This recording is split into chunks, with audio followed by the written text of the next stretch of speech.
Hey everybody, this is Daniel Murphy down here in Myrtle Beach with BRG Real Estate. Going to go over the numbers that you're seeing here below. If you're just looking on YouTube, I'm going to try and put a picture in the actual video, but I'm not real tech savvy, so worst case scenario will be below in the comment sections. So what we're going to go over today is slightly different than we normally do. If you watch a lot of my videos, you know we basically take an average sale price and then we look at those numbers as they compare to either the previous month or the previous quarter or previous year. Sometimes we'll go back 3, 4, 5 years. We're going to do that on this video as well, and we're doing what the average sale price was in July of 2019, 2020, 21, and 2022, and show kind of where we were headed. But the two factors that I'm looking at now is to see in a market that is starting to slow down, is starting to shift. Two numbers that are really important to me are days on market and the total monthly supply of inventory available. So obviously average sale price is pretty self-explanatory. Days on market is the time it takes from the time you list a property to the time it closes. And then the month supply is how much inventory do we have currently, how many months it would take us to sell that inventory if nothing else changed. So if no new inventory hit the market or no other factors affected the market, how long would that take? So those numbers, obviously, the lower they are, the better. Days on market, the lower, the better.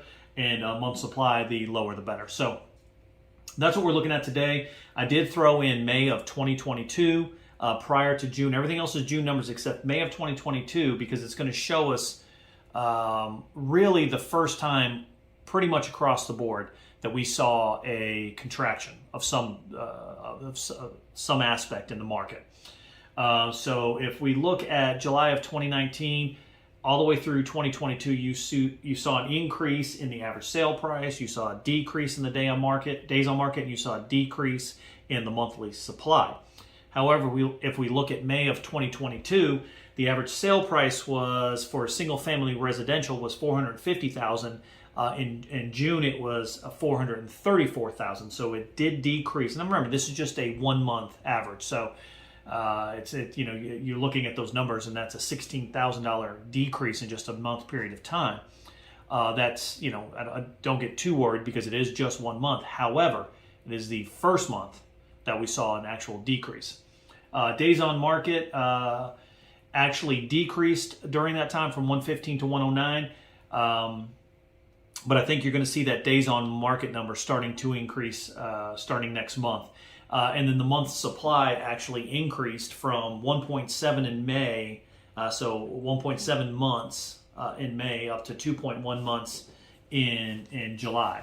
And that just means that inventory is sitting a little bit longer and people are adding inventory to that market, but the buyer demand hasn't changed much. So you're going to see those numbers go up.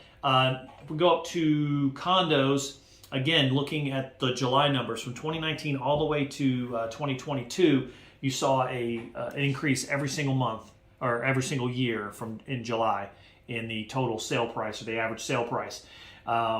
Except for, again, in May, we saw an average sale price on our condos of $277,000.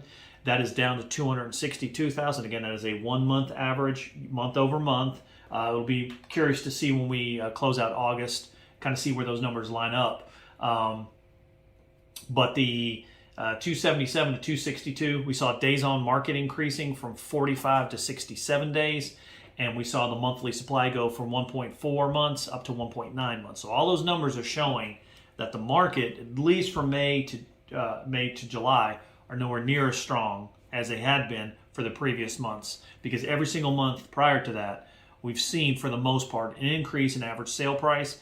We've seen a decrease in days on market, and we've seen a decrease in the monthly supply.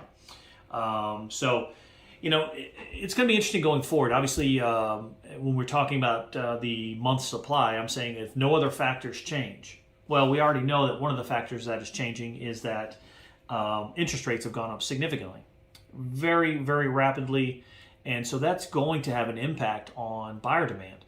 Buyer demand was already waning because we had gotten prices had increased so quickly. Now you couple that with the fact that they're going to have to pay more for the money that they're paying for already a price point that they were not willing to pay previously, things are going to shift a bit. It's still a strong market.